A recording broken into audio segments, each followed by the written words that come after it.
So hi, we're here on Unashamed TV, and yeah, Jermaine. Hey, how you doing, sir? Welcome. Good to have you here. Good to be here, Sarah. Good to be here. So we've been doing some spoken word, and we've been having a lot of fun. A lot of fun. Yeah, tell me a bit about yourself. So as you know, my name is Jermaine Wong. I run a theatre company, a theatre spoken word and production company called Final Call Productions. Film stuff, spoken word things, so forth. Yeah. So you're a spoken word artist. Yes. Tell us a little bit about spoken word and where it's at kind of in the UK and particularly in the Christian. So spoken word is growing in the UK. It's become very, very, very popular. You'll find many places where you go and find spoken word events. In the Christian settings, there's a lot of spoken word events that's coming up now. A lot of awards being going up for them. So yeah, it's a genre that's actually growing and getting more popular. So I came along to one of your events. Yes. So Transcendence. So I run a monthly spoken word event called Transcendence, which is where I first met you. And you actually gave us a really good poem. You put me on the spot. Yeah. I did a poem. Yes. And so anyone can come along. You do that once a month. Yeah, so it's open for anyone, even though it's a faith-based poetry event, but it's open for anyone. And it's really a community. Even though people are sharing their story, people are sharing their testimony, sharing their story through poetry form, and it's really a community. It's really a place where people can come and feel welcome, feel at home. Really is like the modern day Cheers. You just come, you feel at home. There's great food, great vibes. Yeah. And how would you compare it to music, or do you feel that there's more opportunity to share? I think that the opportunity to share is definitely there. I'm a leader in my church, and sometimes as a leader, it's difficult to share with your congregation some of the struggles that you might be having, and some of the difficult challenges that you might be having, because you need to be leading. And I think the issue I used to have sometimes is like I would be reluctant to share those intimate struggles. But through poetry, I found that I could share those intimate struggles. And instead of people pointing the finger, people related. That's what I found with spoken word. So for me, it's an awesome medium to just share, to connect and share your life with people. And instead of having them judge, they connect.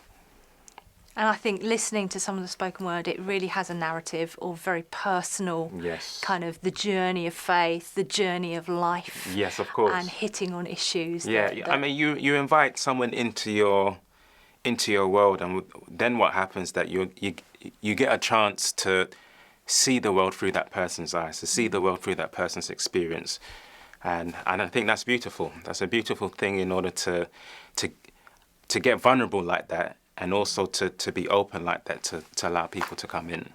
Tell me a bit more about the man behind all of this. Oh, where is he? The man behind. I grew up. I used to live with my gran, and I grew up in church, but I hated church, and I used to find every excuse not to go. And when I was about 13, my parents gave me the option whether to go or to stay, and I was like, "Yep, well, you know the answer to that. I'm gone." So I went, but then I met Christ for myself when I was about 19, and that's how I started to come back. So around about 19, I started to make my journey back into church, kind of not back into God, but kind of back into church, because that was my first point of call. But when I came back in, I was just like, "Oh Lord, if I'm coming back in here, I need to be doing something. I need to be active. You need to be using me in some type of way. I can't come back in here to just sit down." And that's how the journey started. It's just like, all right, I'm going to use the skill set. I'm going to use what you have, give glory to me with them, and let's see where we go with this. And that's how it's been. So what was your background? So my background was very much hip hop and wanting to be a Hollywood movie star. I wanted to be in. I wanted to be in performing arts since Back to the Future. That was the first film I remember seeing. I was part of a rap crew, and we had big plans to take over the world, rapping, going on tour, doing all these things that you want to do as a rapper. But in the midst of that, I met Christ, and Christ was like, "Well, I want you to use your skills for me." And for a little time, I was doing a balancing act. I was trying to do the hip hop thing and do the Christian rap thing at the same time. So I was trying to do rap, then I was like, yeah, I'll drop a Christian rap every now and again. But then after a while, I was just like, I'm just going to concentrate on the Christian lyrics more. But then I got invited to Australia to do a performance, and I didn't use any hip hop beats. And I had like senior folk, like an old white woman came up to me because I don't really like rap, even though I wasn't rapping. She came up and she's like, I don't really like this genre, but I really love what you said. And I just thought, you know what? There's something about spoken word that is crossing cultural boundaries. Perhaps maybe a younger audience connect with this, but I'm an older audience, but I still connect with it. I still enjoy it. Like I said, it crosses. I'm hoping that the poetry, that my spoken word crosses these boundaries. With the hip hop, it kind of is geared to one particular audience, but with spoken word, I realised that it is reaching way more people than what I thought it would reach. So obviously, it's the heart, isn't it, that's coming out, and I think that's listening to your spoken word. It's definitely some kind of heart stuff there. Yeah. Can you tell us anything about some of your personal journey, some of the perhaps core issues that you've worked through? Growing up in the community that I grew up in, drugs is like a rite of passage. It's like you get to a certain age, you're gonna do some drugs, and I remember coming back. Coming back to Christ. That was still a big struggle for me. Like when I met Christ, and even when I got baptized, I was still struggling with drugs. And I remember there was an instance when I thought, God, this is me. I'm never going to stop taking drugs. I ain't got the power. I haven't got the power to stop taking it. So you're either going to send me to hell, or you're just going to have to accept me for who I am, because this is not going to happen. Not in my own strength.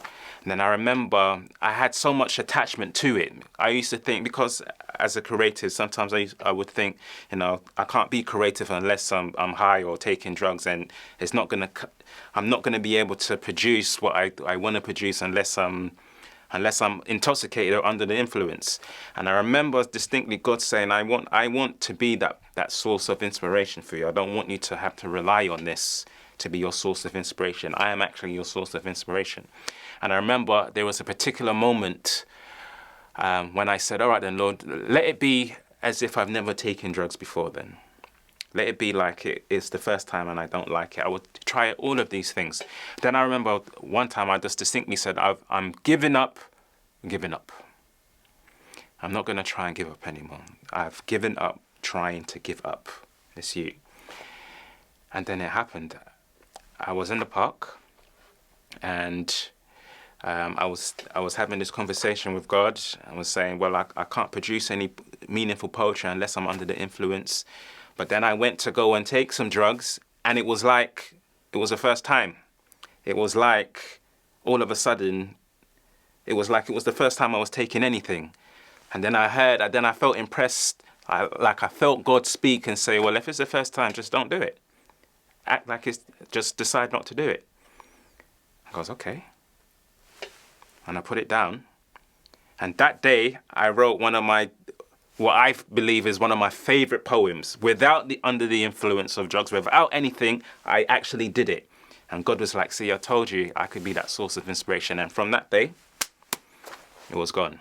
When I giving up, that's when I actually stopped taking drugs. When I share that testimony with people, it's those real experiences that make them say, you know what, I can deal with your God. I can get to know your God, because your God is a God of the real.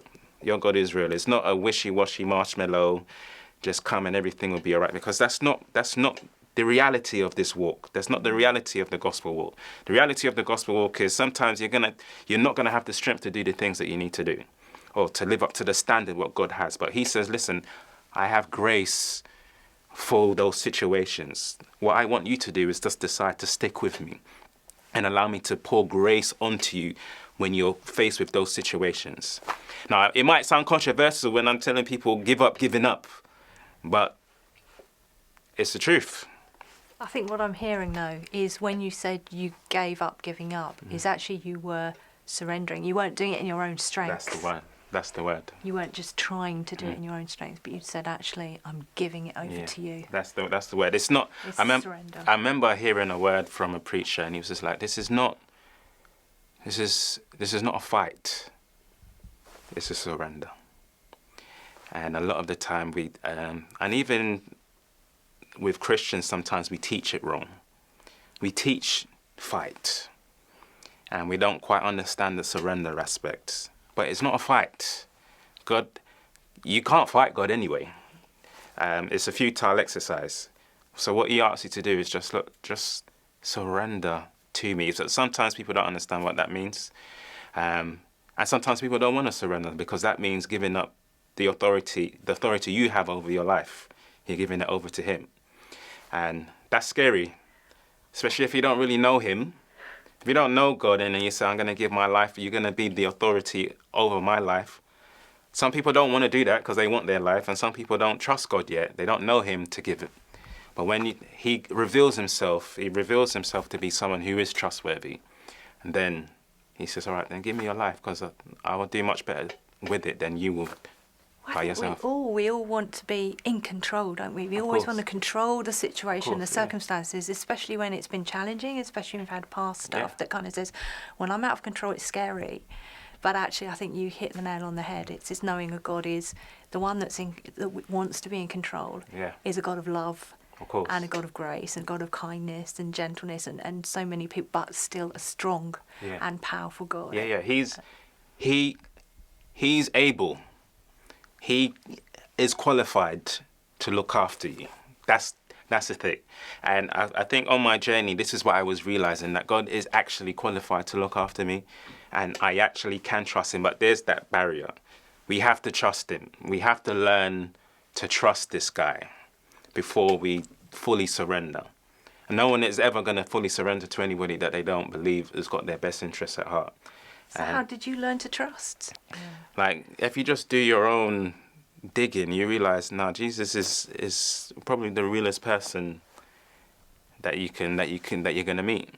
And if that person's saying, I've got you, it's like, all right, okay. That's amazing. Brilliant. Bless you. God bless you. God bless you. Thank you. Thank you.